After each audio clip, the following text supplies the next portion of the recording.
નમસ્કાર, સ્વાગત છે આપનું કચ્છોદય ટીવી ન્યૂઝમાં। હું છું મોના ભાટિયા। તો સમાચારોની શરૂઆત કરીશું મુખ્ય સમાચારોથી। નલિયા દુષ્કર્મ કાંડ મુદ્દે કોંગ્રેસનું ગાંધીનગરમાં પ્રદર્શન। કોંગ્રેસના વિરોધ પ્રદર્શનમાં પ્રદેશ પ્રમુખ સહિતના નેતાઓની અટકાયત। ભાજપે કોંગ્રેસના વિરોધને ગણાવ્યો માત્ર રાજકીય સ્ટન્ટ। નલિયા સામૂહિક દુષ્કર્મ કાંડના આરોપીઓ કોર્ટમાં કરાયા રજૂ। પોલીસે નાર્કો ટેસ્ટ માટેની કરેલી અરજી કોર્ટે ફગાવી। બચાવ પક્ષના વકીલે કરેલી દલીલો કોર્ટે રાખી ગ્રાહ્ય। દયાપરના તબીબે ગર્ભવતી મહિલા સાથે આચર્યું દુષ્કર્મ। તપાસ માટે સામૂહિક આરોગ્ય કેન્દ્રમાં ગયા બાદ બનાવ। ઘટનાને પગલે દયાપર પોલીસ મથકે નોંધાઈ ફરિયાદ। હમલા મંજલના લાપતા થયેલા પ્રૌઢની મળી લાશ। દુજાપર ગામના પુલિયા નીચેથી મળી આવ્યો મૃતદેહ। ઘટનામાં ઘરના જ ઘાતકી હોવાની આશંકા। ઉનાળાના પગરવ વચ્ચે જ બન્નીમાં પાણીનો પોકાર। 5 ગામોમાં 4 દિવસથી પાણી ન મળતા મુશ્કેલી। સ્થાનિકોએ કલેક્ટર અને પાણી પુરવઠા તંત્રને કરી રજૂઆત। ગુજરાત વિધાનસભા ગૃહનું બજેટ સત્ર 20 ફેબ્રુઆરીથી 31મી માર્ચ સુધી યોજાવાનું છે, જેમાં આજે બજેટ સત્રના પ્રારંભે જ ગાંધીનગરમાં કોંગ્રેસ દ્વારા વિરોધ નોંધાવવામાં આવ્યો હતો।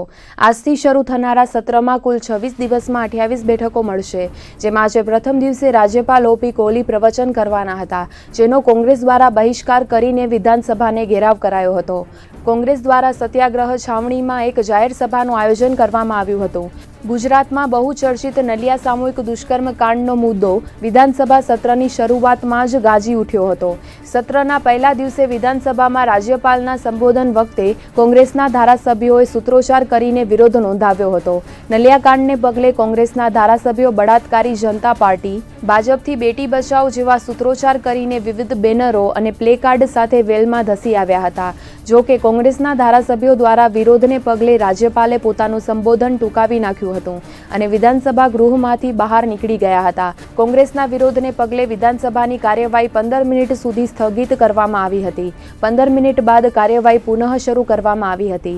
વિધાનસભા અધ્યક્ષ રમણલાલ વોરાએ કાર્યવાહી શરૂ કરાવી હતી। રાજ્યપાલના પ્રવચન સામે આભાર વ્યક્ત કરાયો હતો, તો તામિલનાડુના મુખ્યમંત્રી જયલલિતાના નિધન અંગે શોકાંજલિ અપાઈ હતી। દરમિયાન વિધાનસભા બહાર કોંગ્રેસ દ્વારા વિરોધ પ્રદર્શન કરવામાં આવ્યું હતું। કોંગ્રેસ દ્વારા કરવામાં આવેલા ઘેરાવને પગલે આપ અને કોંગ્રેસના કાર્યકર્તાઓની અટકાયત થઈ હતી। જો કે આ દરમિયાન ક્યાંય જોવા ન મળ્યા હોય તેવા દ્રશ્યો પણ જોવા મળ્યા હતા। પોલીસ દ્વારા ગુજરાત પ્રદેશ કોંગ્રેસ પ્રમુખ ભરતસિંહ સોલંકી સહિતના નેતાઓની અટકાયત કરવામાં આવી હતી। વિરોધ પ્રદર્શન દરમિયાન કોંગ્રેસના નેતાઓએ આક્રમકતાથી ભાજપ સરકાર પર પ્રહારો કર્યા હતા। સરકારમાં હજી પણ ન્યાય દીકરીને મળે, ગુનેગારોને સજા થાય એ વાતમાં ભરોસો હોય અને બેટી બચાવમાં ખરેખર માનતા હોય તો એમણે હાઈકોર્ટના સિટિંગ જજ મારફત તટસ્થ તપાસ, અમે એમ નથી કહેતા કે અમારા કોઈ માણસ મારફત, હાઈકોર્ટના સિટિંગ જજ એટલે તટસ્થ તપાસ, અને તટસ્થ તપાસનો સરકારને વાંધો શા માટે હોઈ શકે? માનનીય ગવર્નર સાહેબને વિરોધ પક્ષના નેતાશ્રીની આગેવાનીમાં પ્રતિનિધિ મંડળ મળ્યું હતું। માનનીય રાજ્યપાલશ્રીએ પણ આ વાતની ગંભીરતા લીધી અને રાજ્યપાલશ્રીએ સરકારને લખ્યું અને વિરોધ પક્ષના નેતાશ્રીને જાણ કરી છે, પરંતુ માનનીય રાજ્યપાલશ્રીના આદેશનું પણ આ સરકાર પાલન કરવા માંગતી નથી। માત્ર એટલી જ માંગ જે અમે ગવર્નર સાહેબ પાસે પણ કરી હતી, અમારી વાત વ્યાજબી ન હોત તો ગવર્નર સાહેબ આવો પત્ર લખીને ન મોકલત, પરંતુ આ રાજ્ય સરકાર ગુનેગારોને છાવરવા માંગે છે। તટસ્થ તપાસ વધુ થાય તો ભાજપના બીજા માથાઓ મોટા નીકળે એમ છે। બેટી બચાવો પણ ભાજપથી બેટી બચાવો આવી પરિસ્થિતિનું નિર્માણ થયું છે। વધારે નેતાઓના નામ ન નીકળે એટલા માટે ચાલ ચલન અને ચરિત્ર ભાજપનું ખુલ્લું ના પડે એટલા માટે માનનીય રાજ્યપાલ શ્રીના આદેશનું પણ આ સરકાર પાલન કરતી। પ્રેશર આવે કે તમે મહેરબાની કરીને તમારી નૈતિકતા, તમારા મૂલ્યો લેવે મૂક્યા હોય તો સમજો।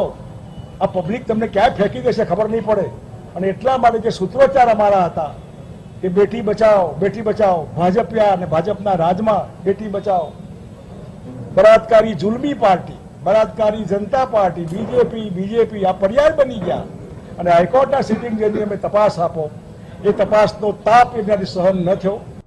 ગાંધીનગરમાં કોંગ્રેસ દ્વારા વિરોધ નોંધાવવામાં આવતા રાજ્યના ગૃહમંત્રી પ્રદીપસિંહ જાડેજાએ વળતો પ્રહાર કરતા કહ્યું હતું કે નલિયાની ઘટનામાં પોલીસે પૂરી તપાસ કરી છે.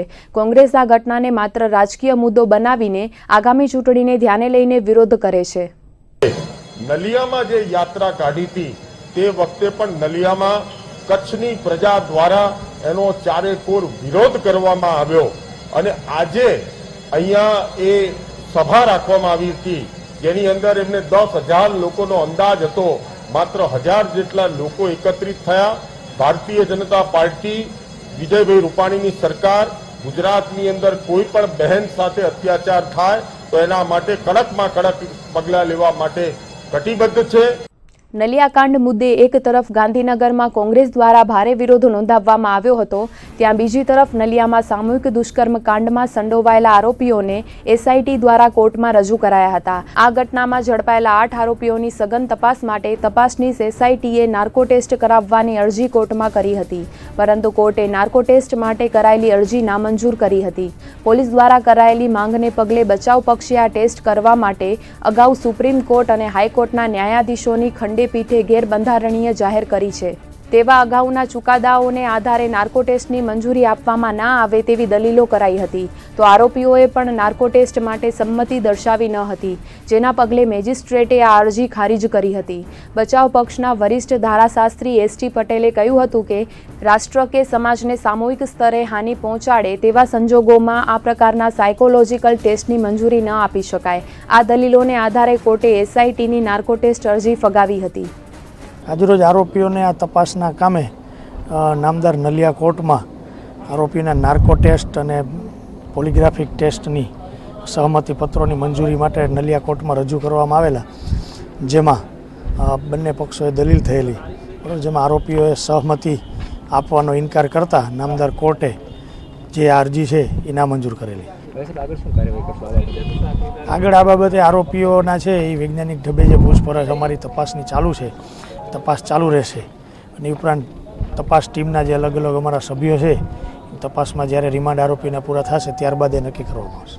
એ અમારા સીટના તમામ ઉચ્ચ અધિકારીઓની સાથે ચર્ચા વિચારણા કરી ત્યાર પછી છે આગળ કોર્ટની અંદર આ બાબતે જે છે એ રિપોર્ટ દાખલ કરવામાં. નલિયાનો ચર્ચાસ્પદ કેસ જે છે પીડિતા બાબતનો, એના તપાસ કરનાર અધિકારી એલસીબીના કર્મચારી શ્રીએ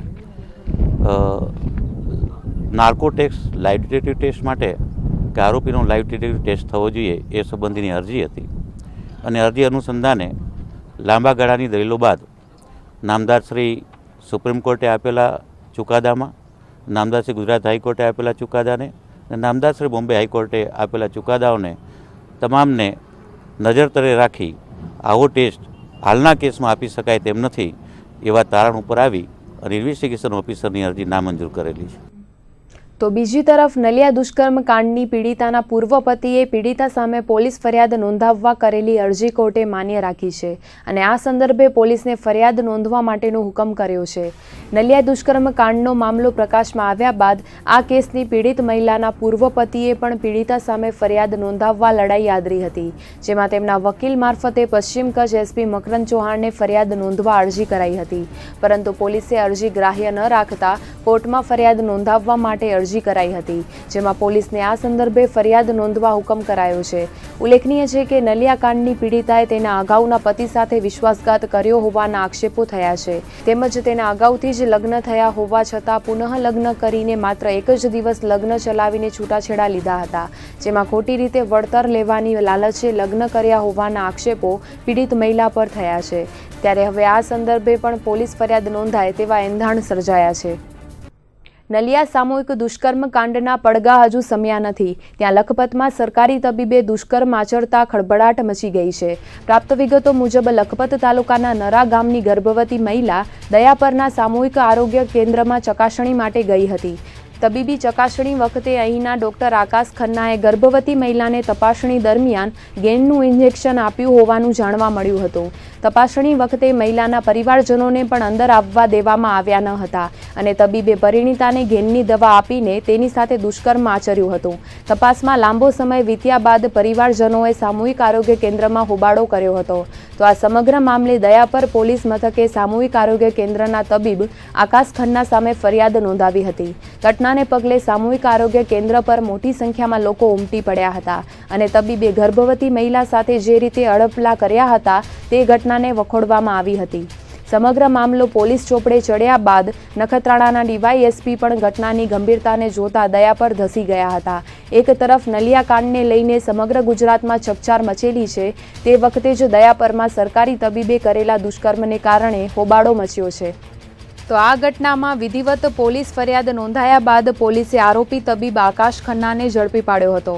સ્થાનિકોએ સામૂહિક આરોગ્ય કેન્દ્રમાં ઉગ્ર રજૂઆતો કરતા પોલીસે ત્વરિત કામગીરી કરી હતી. તો સૂત્રોના જણાવ્યા પ્રમાણે આ તબીબ અગાઉ પણ ડ્રિંકિંગના કેસમાં ઝડપાઈ ચૂક્યા છે.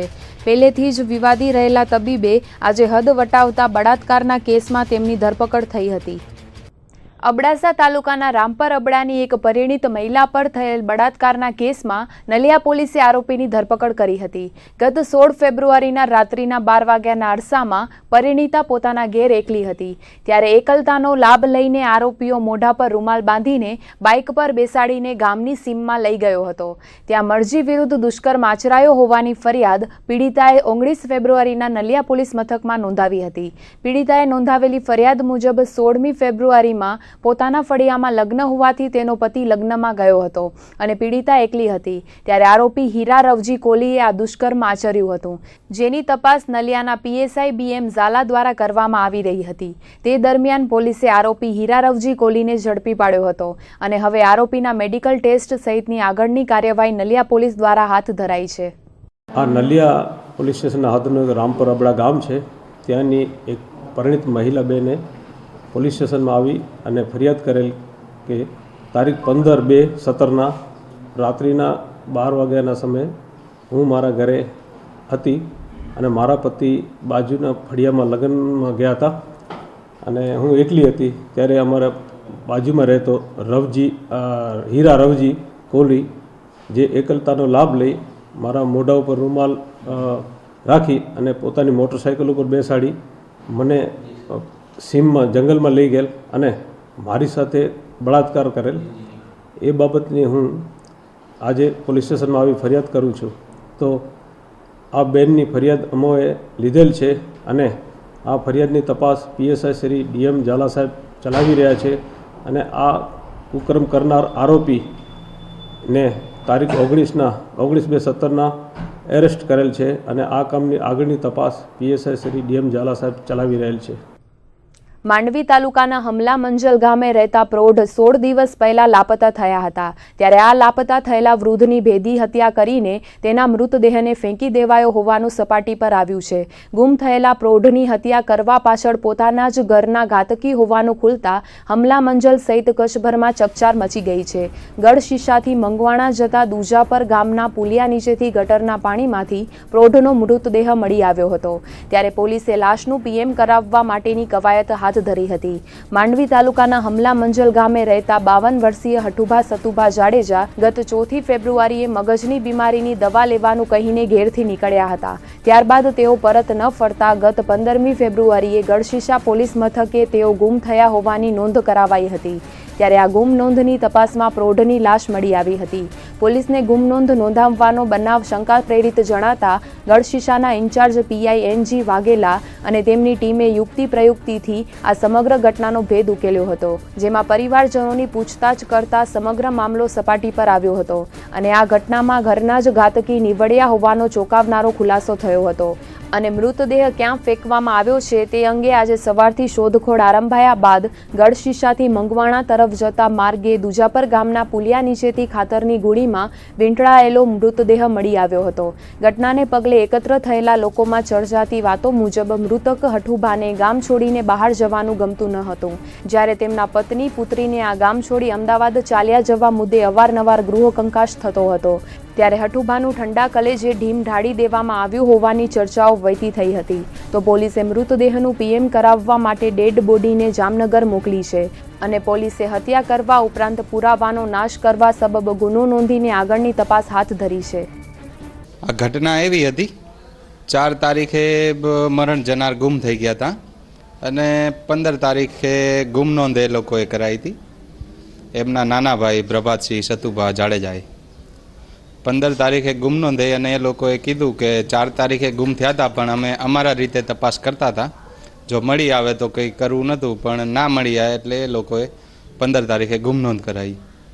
ગુમ નોંધ તપાસ ચાલતી હતી એ દરમિયાન ખાનગી રીતે જાણવા મળેલ કે આ ગુમ નોંધ ખરેખર જે ગુમ થયેલ છે આમાં એનું એના પત્ની તથા દીકરીઓએ મળીને મર્ડર કરી નાખેલ છે અને ક્યાંક લાશ સગે વગે કરી નાખેલ છે. જે અનુસંધાને મરણ જનારના પત્ની તથા એના દીકરીને પોલીસ સ્ટેશન બોલાવી પૂછપરછ કરવામાં આવેલ, જેમાં તે લોકોએ સમગ્ર ઘટના અંગે પડદો ખુલ્લો કરી અને કબૂલેલ કે આ રીતે અમે લાકડીથી માર મારેલ ને પુરાવાનો નાશ કરીને લાશ જે જગ્યાએ ફેંકી હતી એ જગ્યા બતાવી. એ અનુસંધાને ઇન્ક્વેસ્ટ પંચનામું કરવામાં આવેલ ને હાલ પીએમ માટે કાર્યવાહી કરવામાં આવેલ છે. લાશ મળી હતી દુજાપર ગામથી આગળ પુલિયું છે ત્યાં નીચે પાણીનું ખાબોચિયું છે ત્યાં પડી હતી. મરણ જનાર છે હઠુભા સતુભા જાડેજા. કચ્છમાં એક તરફ નલિયાકાંડ જેવી ઘટનાઓને કારણે રાજકારણ ગરમાયું છે, ત્યારે બીજી તરફ વડાપ્રધાન નરેન્દ્ર મોદી ઉત્તર પ્રદેશની ચૂંટણી રેલીમાં કચ્છ જિલ્લાની પ્રશંસા કરી હતી અને કહ્યું હતું કે કચ્છ એ એક એવો જિલ્લો છે જે દેશનો સૌથી પછાત જિલ્લો હતો. હાલ સૌથી વધુ વિકાસશીલ જિલ્લા તરીકે કચ્છની નામના થઈ છે. मैं आपको उदाहरण देता हूं भाई, और आप विश्वास कीजिए पूरे उत्तर प्रदेश में बुंदेलखंड को नंबर 1 बनाया जा सकता है, 1 नंबर बनाया जा सकता है. आपको मैं मेरा अनुभव बताता हूं. मैं गुजरात में मुख्यमंत्री था, कई वर्षों तक मुझे वहां मुख्यमंत्री के नाते सेवा करने का मौका मिला. गुजरात में एक जिला है कच्छ, और वहां भी बहुत बड़ा रेगिस्तान है और रेगिस्तान के उर पार पाकिस्तान है. ऐसा वो जिला है. आज से 20 साल पहले अगर किसी सरकारी मुलाजिम की कच्छ में ट्रांसफर होती थी तो वो ये मानता था कि मेरी काले पानी की सजा हुई है.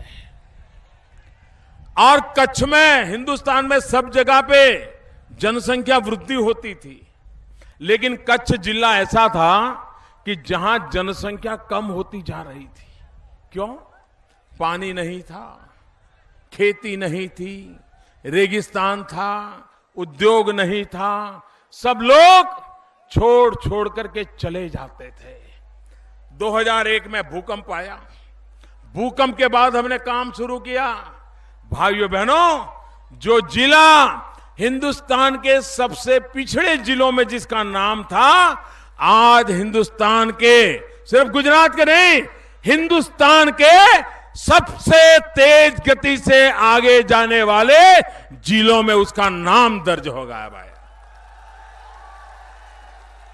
ये मेरे बुंदेलखंड के भी कई नौजवान कच्छ के अंदर रोजी रोटी कमा रहे, कच्छ तक गए हैं वो. भाइयों बहनों, अगर इरादा नेक हो, विकास करने का विजन साफ हो और करके रहने के लिए संकल्प शक्ति हो, तो ये मेरा बुंदेलखंड भी आगे बढ़ सकता है. કચ્છ જિલ્લો પાણી માટે હંમેશા વલખા મારતું રહ્યું છે. નર્મદાના નીર બંધ થાય તો પશ્ચિમ કચ્છની હાલત વધુ કફોડી બને છે. 4 દિવસ પૂર્વે અંજાર કુકમાની નર્મદાની મુખ્ય લાઇનમાં 3 જગ્યાએ લીકેજ થવાના કારણે વલખા મારવા પડ્યા હતા. અબડાસા અને લખપત નર્મદાના પાણી પર આધારિત છે. એવામાં લોકોથી વધારે જે તાલુકાઓમાં પશુઓ છે તેવા અબડાસા અને લખપતમાં પાણીની સમસ્યા ઊભી થઈ હતી.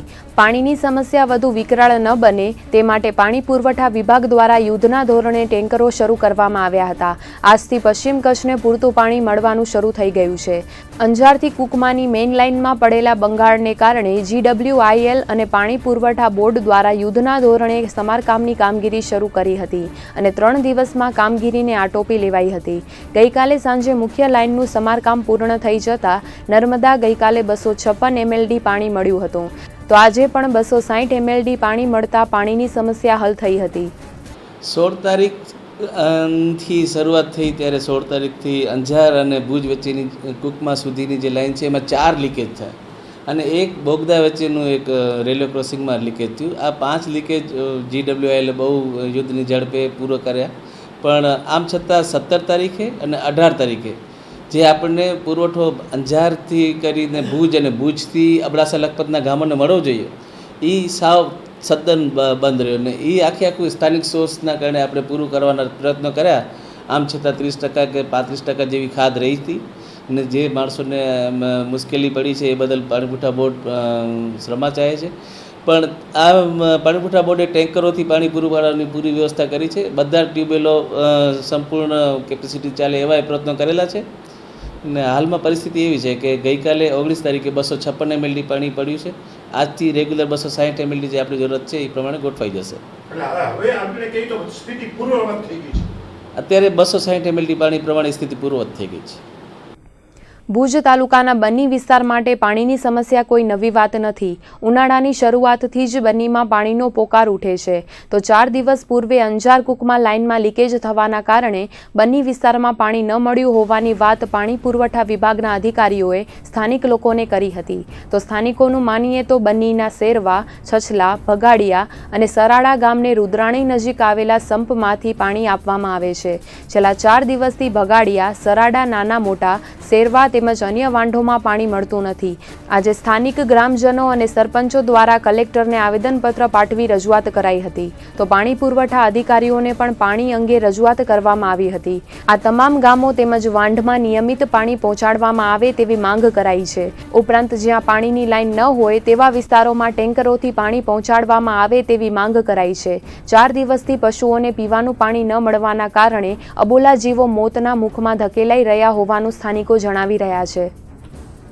સાહેબ, પાણીની એવી કફોડી પોલ્યુશન છે જે અમારા ત્યાં છછલા, ભગાડિયા, શેરવા અને સરાડા અમુક વાંઢીઓ છે એમાં બહુ તકલીફ છે. છેલ્લા 4 દિવસથી પાણી અમને મળતું જ નથી. જે અંગે આજે અમે અધિક્ષક ઇજનેરશ્રીને મળ્યા, કલેક્ટર સાહેબને મળ્યા. એને કીધું કે સાંજે અમારી મીટિંગ છે. હવે સાંજ સુધી ત્યાં શું પોલ્યુશન થાય? મારા અબોલ પશુઓ છે એના પીવા માટે પાણી નથી ને બહુ કફોડી મોતના મુખમાં ધકેલાઈ રહ્યું છે સાહેબ પશુધન. એ લોકો કહે છે કે આ કાંઈક પાઇપલાઇન તૂટી ગઈ છે આ નર્મદાની મારિયા કને. હવે અમારા જે છછલા, ભગાડિયા, શેરવા, સરાડા એમાં તો અહીંયા કન્ડિશન છે આપણી લોધરાણીથી બોરથી અમને પાણી આવે છે. અમારી લાઈન અલગ છે છતાં એ લોકો એમાં અડાવીને બેઠા છે. ત્યાંની એકેય ટીપો નથી પાણીનું. બહુ કફોડી હાલત છે, પીવા માટે માણસો માટે નથી. પશુઓ તો મોતના મુખમાં ધકેલાઈ રહ્યા છે. અમુક ગબ્બણ જે છે એ કાચા ફર મૂકી દે છે તરસના કારણે. સરકાર દ્વારા રાઇટ ટુ એજ્યુકેશન હેઠળ ખાનગી શાળાઓમાં 25% બાળકોને પ્રવેશ અપાવવામાં આવે છે.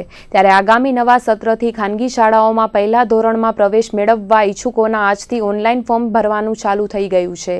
ફોર્મ ભરવા માટે લોકો તમામ તાલુકા મથકોએથી માહિતી મેળવી શકે તે માટે કેન્દ્રો શરૂ કરી દેવાયા છે. સરકારની RTI યોજના હેઠળ દરેક ખાનગી શાળાઓને નબળા વર્ગના 25% બાળકોને પ્રવેશ આપવાનો હોય છે. તે માટે સરકારે હવે ઓનલાઈન ફોર્મ ભરીને પ્રક્રિયા હાથ ધરી છે. ત્યારે ખાનગી શાળામાં નબળા વર્ગના બાળકોને નિઃશુલ્ક પ્રવેશ અપાવવા માટેની પ્રક્રિયા હાથ ધરાઈ છે. સમગ્ર રાજ્યમાં આ યોજના હેઠળ 60,000 બાળકોને પ્રવેશ આપવાનો ટાર્ગેટ છે. કચ્છમાં પણ 363 જેટલી ખાનગી શાળાઓ શાળાઓમાં બાળકોને પ્રવેશ આપવામાં આવશે, જેમાં સરકાર તરફથી 10,000 રૂપિયા શાળા ફીના અને 3,000 રૂપિયા ગણવેશ તેમજ પુસ્તકના મળીને કુલ 13,000 રૂપિયાની સહાય બાળકોને અપાશે. જો જરૂરતમંદ વાલીઓ પોતાના બાળકોને ખાનગી શાળામાં શિક્ષણ અપાવવા ઈચ્છતા હોય તો તે આ યોજનાનો લાભ લઈને ઓનલાઈન ફોર્મ ભરી શકશે. ફોર્મ ભરવામાં સમજ ન પડે અથવા તો અન્ય કોઈ પણ પ્રકારની વિગતો મેળવવા તાલુકા કક્ષાએ માહિતી કેન્દ્રો શરૂ કરવામાં આવ્યા છે. કેન્દ્ર પરથી વાલીઓ ફોર્મ પણ ભરી શકશે તેવું જિલ્લા શિક્ષણાધિકારી BR જરગેલાએ જણાવ્યું હતું.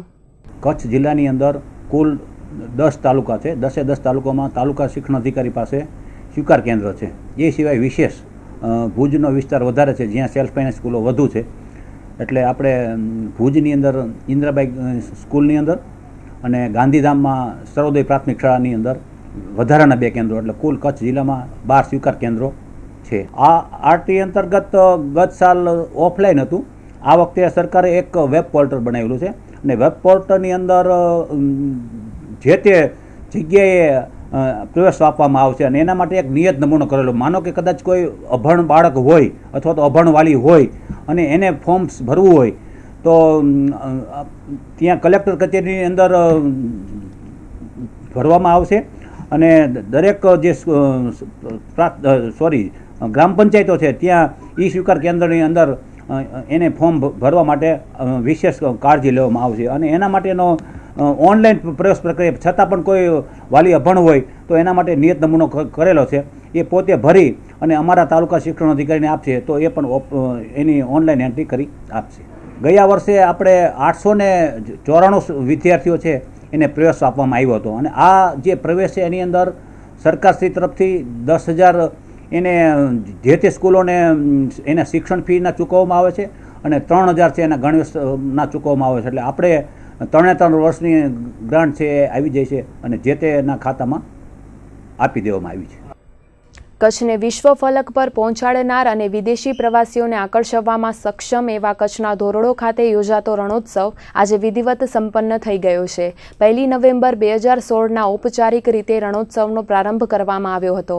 ત્યારબાદ ગુજરાતના મુખ્યમંત્રી વિજયભાઈ રૂપાણીએ રણોત્સવને વિધિવત ખુલ્લો મૂક્યો હતો. રણોત્સવના ઇતિહાસમાં વર્ષ 2016-17નો આ રણોત્સવ સૌથી લાંબુ ચાલ્યું હતું. આ વખતે 112 દિવસ સુધી રણોત્સવની મોજ પ્રવાસીઓ માણી શક્યા હતા. આ વર્ષે દેશ વિદેશના 1,69,373 પ્રવાસીઓએ રણોત્સવની મુલાકાત લીધી હતી તો સરકારને 1,71,27,520 રૂપિયાની આવક પણ થઈ હતી. ગત વર્ષની વાત કરીએ તો વર્ષ 2015-16માં 18 નવેમ્બર 2015થી 29 ફેબ્રુઆરી 2016 સુધી રણોત્સવ યોજાયો હતો, જેમાં 1,33,303 જેટલા પ્રવાસીઓ રણોત્સવમાં પહોંચ્યા હતા તો ગત વર્ષે 1,37,94,450 રૂપિયાની સરકારને આવક થઈ હતી. ગત વર્ષની સરખામણીમાં આ વર્ષે રણોત્સવમાં આવનારા પ્રવાસીઓની સંખ્યામાં 36,000 જેટલા પ્રવાસીઓનો વધારો નોંધાયો હતો તો સરકારને વધારાની અંદાજિત 40 લાખ રૂપિયા જેટલી આવક પણ થઈ હતી. આ વર્ષે રણોત્સવને અનેક ગ્રહણો નડ્યા હતા, તેમ છતાં પણ પ્રવાસીઓને આકર્ષવામાં ધોરડોનું સફેદ રણ કામયાબ રહ્યું હતું. રણોત્સવની શરૂઆત બાદ જ નોટબંધીના કારણે પ્રવાસીઓની સંખ્યામાં ધરખમ ઘટાડો નોંધાયો હતો. ત્યારબાદ ગત મહિને અને ફેબ્રુઆરી માસમાં 3 જેટલી નેશનલ કોન્ફરન્સનું આયોજન કરાયું હતું, જેના કારણે પણ પ્રવાસીઓના આવાગમન પર પ્રતિબંધ મૂકી દેવામાં આવ્યો હતો. સૌ પ્રથમ નેશનલ ટુરિઝમ સમિટનું આયોજન કરાયું હતું, જેના કારણે 8 દિવસ સુધી પ્રવાસી પર પ્રતિબંધ મૂકી દેવાયો હતો. ત્યારબાદ નેશનલ ઇલેક્શન મીટ યોજાઈ હતી અને અંતમાં આ મહિને જાહેર સેવા આયોગની નેશનલ કક્ષાની સમિટનું આયોજન કરાયું હતું, જેના કારણે આ સમિટ દરમિયાન પ્રવાસીઓને ધોરડોમાં પ્રવેશ આપવામાં આવ્યું ન હતું. તો નલિયાકાંડ મુદ્દે પણ વિધાનસભાના વિપક્ષી નેતા શંકરસિંહ વાઘેલાએ ધોરડોના રણમાં ખોટા કામ થતા હોવાનો આક્ષેપ કર્યો હતો. આ વર્ષે સૌથી લાંબા ચાલેલા રણોત્સવમાં અનેક આકર્ષણો તંબુ નગરીમાં ઊભા કરાયા હતા, જેના કારણે પણ ધોરડોનું સફેદ રણ પ્રવાસીઓ માટે આકર્ષણનું કેન્દ્ર બની રહ્યું હતું. તો હવે એક નજર કરીએ આ વર્ષે ધોરડોના સફેદ રણમાં આવનારા પ્રવાસીઓની સંખ્યા પર.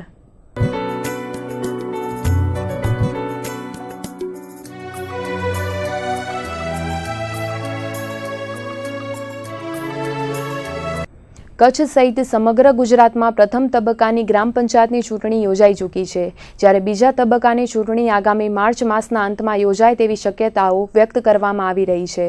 કચ્છની 73 ગ્રામ પંચાયતની ચૂંટણી યોજાવાની છે, જે માટે સુધારવાનું આયોજન ઘડી કાઢ્યું છે. જે પંચાયતોમાં ચૂંટણી યોજાવાની હોય તે પહેલા મતદાર યાદી સુધારણા કાર્યક્રમો યોજવામાં આવે છે અને ત્યારબાદ આખરી મતદાર યાદી પ્રસિદ્ધ કરવામાં આવતી હોય છે. સંભવત માર્ચના અંતમાં યોજાનાર 73 ગ્રામ પંચાયતની ચૂંટણી માટે 28 માર્ચના રોજ આખરી ફાઇનલ મતદાર યાદી પ્રસિદ્ધ કરવામાં આવશે. કચ્છમાં 73 ગ્રામ પંચાયતની ચૂંટણી માટેનો ધમધમાટ હાલ જોવા મળી રહ્યો છે. કચ્છમાં પ્રવાસી શિક્ષક તરીકે ફરજ બજાવતા કર્મચારીઓને સપ્ટેમ્બર માસથી ચૂકવણું કરાયું નથી. ગ્રાન્ટના અભાવે પ્રવાસી શિક્ષકોને પગાર અપાયો નથી, ત્યારે રાજ્ય સરકારે પ્રવાસી શિક્ષકોની ગ્રાન્ટ રિલીઝ કરી છે, જેમાં કચ્છમાં માર્ચ સુધીની 3,55,00,000ની ગ્રાન્ટ ફાળવવામાં આવી છે, જે આગામી ટૂંક સમયમાં SMCના ખાતામાં જમા કરાવવામાં આવશે. કચ્છ જિલ્લામાં 600 જેટલા પ્રવાસી શિક્ષકો ફરજ બજાવી રહ્યા છે. તેમને 1 તાસ દીઠ 50 રૂપિયાના લેખે માસિક મહત્તમ 7,500 રૂપિયા આપવામાં આવે છે, પરંતુ રાજ્ય કક્ષાએથી ગ્રાન્ટ ન મળવાને કારણે સપ્ટેમ્બરથી પ્રવાસી શિક્ષકોના પગારની ચૂકવણી થઈ શકી નથી, જેમાં જિલ્લા શિક્ષણાધિકારી BR જરગેલાના જણાવ્યા પ્રમાણે માર્ચ 2017 સુધીની 3,55,00,000ની ગ્રાન્ટ સરકારે ફાળવી છે, ત્યારે ડિસેમ્બર સુધીની આંકડાકીય માહિતી તંત્ર પાસે આવી ચૂકી છે અને આગામી ટૂંક સમયમાં દરેક શાળાઓની SMCના ખાતામાં આ ગ્રાન્ટની રકમ જમા કરાવવામાં આવશે. તો ડિસેમ્બર પછીની આંકડાકીય માહિતીઓ અંકે કરીને ગ્રાન્ટ ફાળવવામાં આવશે. સરકાર દ્વારા પ્રવાસી શિક્ષકોની ગ્રાન્ટ ફાળવવામાં આવી છે, ત્યારે શિક્ષકોમાં હર્ષની લાગણી ફેલાઈ છે. પ્રવાસી શિક્ષકોની પહેલાં છે એ જૂન અને જુલાઈ 2 મહિનાની ગ્રાન્ટ આવી હતી, તે આપણે એના SMCના ખાતામાં ચૂકી દેવામાં આવ્યા. ત્યાર પછી એક ઓગસ્ટ મહિનાની ગ્રાન્ટ આવી હતી, એ પણ ચૂકી દેવામાં આવી અને હાલમાં 3,55,00,000 રૂપિયા માર્ચ સુધીની ગ્રાન્ટ આવી જાય છે. પણ અમારી પાસે પ્રવાસી શિક્ષકોનો ડેટા ડિસેમ્બર સુધીનો આવ્યો છે, એટલે અમે ડિસેમ્બર સુધીની ગ્રાન્ટ જે તે તાલુકા પંચાયતના તાલુકા શિક્ષણ અધિકારીને આપવા માટે આજે એનું આયોજન કરી લીધું છે અને વધીને આવતા વીકની અંદર બધા જ પ્રવાસી શિક્ષકોને એના ખાતાની અંદર ગ્રાન્ટ મળી જાય એવા અમારા પ્રયત્નો. અત્યારે આપણે 588 પ્રવાસી શિક્ષકો કામ કરી રહ્યા છે અને 588 શિક્ષકોને 3 મહિનાના જૂન જુલાઈ ઓગસ્ટનો એને ગ્રાન્ટ મળી જાય છે અને બાકી જે સપ્ટેમ્બર, ઓક્ટોબર, નવેમ્બર, ડિસેમ્બર 4 મહિનાની જે ગ્રાન્ટ છે એ વધીને અઠવાડિયાની અંદર પ્રવાસી શિક્ષકોને મળી જશે. ભુજ તાલુકાના સણોસરા ગામે માલધારીઓને ગામના સરપંચ અને કોટડા આથમણાના તલાટી દ્વારા માનસિક ત્રાસ અપાતો હોવાના આક્ષેપ ઉઠ્યા છે. અગાઉ ગ્રામજનોએ ગામમાં દબાણ મુદ્દે રજૂઆત કરી હતી, તેનું મનદુખ રાખીને ત્રાસ અપાઈ રહ્યો છે, જે સંદર્ભે આજે જિલ્લા વિકાસ અધિકારીને રજૂઆત કરાઈ હતી. સણોસરાના ગામ લોકોનું માનીએ તો તેઓ છેલ્લા 20 વર્ષથી ગામના નીચલા વાસમાં રહે છે, પરંતુ હાલ ગામના સરપંચ કાનજીભાઈ રબારી અને કોટડા આથમણાના તલાટી સોલંકી દ્વારા આકરાણીના નામે ત્રાસ અપાતો હોવાનું માલધારીઓ જણાવી રહ્યા છે. તેમના કહેવા મુજબ અગાઉ તેમણે ગામમાં સરકારી જમીન પર 30 થી 40 એકરમાં થયેલા દબાણ મુદ્દે રજૂઆત કરી હતી. તેનું મનદુખ રાખીને માલધારીઓને પરેશાન કરવામાં આવે છે, ત્યારે આ સંદર્ભે યોગ્ય કાર્યવાહી કરાય તેવી માંગ ઉઠી છે. ગ્રામજનોએ આ માટે આજે ભુજમાં રેલી યોજીને જિલ્લા વિકાસ અધિકારીને આવેદનપત્ર પાઠવી ન્યાયની માંગ કરી હતી. સણોસરા ગામ ભુજ તાલુકાનું જે નાનકડું એવું ગામ છે, ત્યાં કને આ માલધારીઓ સમાજ રહે છે. માલધારીઓ મજૂરી કરીને પોતાના ઢોરના નિભાવ માટે એ નેરા તરીકે ઓળખાતા નીચલાવાસમાં રહે છે. એમના વારંવાર તલાટી, સરપંચ અને એમના મરતિયાઓ દ્વારા જે વારંવાર મકાન પાડાવી નાખવાની જે ધમકીઓ આપવામાં આવતી હતી, એના અનુસંધાનમાં અમે મુખ્યમંત્રીશ્રીની રૂબરૂ મુલાકાત કરી હતી 14/2/2017ના અને એમની સૂચનાનું અનુસારે અમે આજે જિલ્લા પંચાયતના જિલ્લા વિકાસ અધિકારી શ્રી CJ પટેલ સાહેબને આવેદનપત્ર પાઠવવામાં આવ્યા હતા કે સાહેબ, આ માલધારીઓને તમે જે સરપંચ છે, જે એમની ટીમ છે, એ એમને હેરાનગતિ કરવાનું બંધ કરે, એમના મકાન પડાવવાની ધમકીઓ આપવાનું બંધ કરે, એમને નોટિસ આપવાનું બંધ કરે અને આપની કક્ષાએથી એ સરપંચને, એમના મરતિયાઓને અને એમના તલાટીશ્રીને કડકમાં કડક સૂચના આપવામાં આવે કે હવે પછી જો આ માલધારીઓને હેરાન કરવામાં આવશે તો આગળની કાર્યવાહી જે કંઈ ગાંધી ચિંધ્યા માર્ગે જવાની પડશે એની સંપૂર્ણ જવાબદારી આ વહીવટી તંત્રની લેશે. અને સરપંચશ્રીને હું કહેવા માંગુ છું કે મકાન તો પડતા પડશે, પણ તમે ક્યાંક પડી ન જાઓ. હવે પછીનો એ કાર્યક્રમ અમારો રહેશે. મુન્દ્રાના બારોઈ રોડ પર આવેલ એપલ ગ્રીન સ્કૂલના ત્રીજા વાર્ષિકોત્સવનું આયોજન કરવામાં આવ્યું હતું.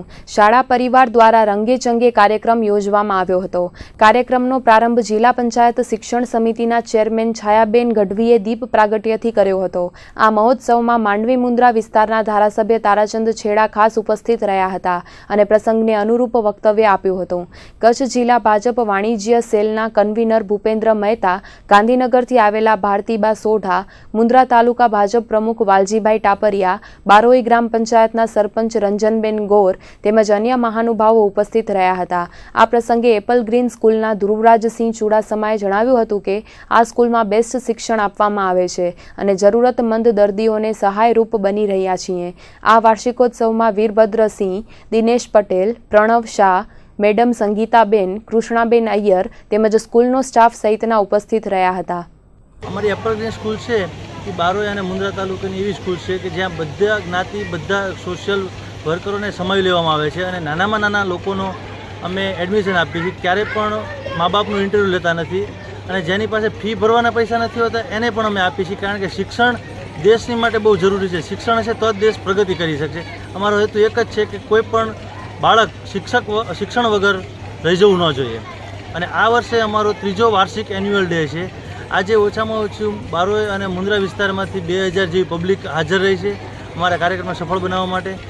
અત્રે તારાચંદભાઈ છેડા, કોટેજ ઇન્ડસ્ટ્રીઝના ક્લાસ 2 ઓફિસર ભારતીબા સોઢા, રમેશભાઈ મહેશ્વરી તથા નામી અનામી વ્યક્તિઓ હાજર રહ્યા છે. એમણે આ કાર્યક્રમ જોયો અને મને અને અમારા ટ્રસ્ટી અય્યર સાહેબ, પ્રિન્સિપાલ મેડમ, વીરભદ્ર ને બધાને બહુ એમણે આભાર વ્યક્ત કર્યો કે આટલું બધું સરસ તમે જે આયોજન કરો છો અને બાળકોનું જે પ્રતિભાવ જોયો એ જોઈને બધા લોકો બહુ ખુશ થયા. અને અમે જે મોદી સાહેબનું એક છે સ્વચ્છ ભારત, એના માટે ખાસ અમે બાળકો દ્વારા એક કાર્યક્રમ કરાવ્યો હતો અને બધી સંસ્કૃતિને સમર્પણ રહે એવો એક કાર્યક્રમ, બધો મિક્સમાં ડાન્સનો કાર્યક્રમ કર્યો હતો જેમાં બધી જ્ઞાતિ, બધી કોમ્યુનિટી અને બધા સ્ટેટનું આવી જાય એ રીતનો આખો આ સાંસ્કૃતિક કાર્યક્રમ સાથે ભવ્યથી ભવ્ય અમારો ત્રીજો એન્યુઅલ ડે રહ્યો હતો અને એમાં બહોળી સંખ્યાની અંદર વાલીઓ અને ઘણા બધા મિત્રો ઉપસ્થિત રહ્યા હતા.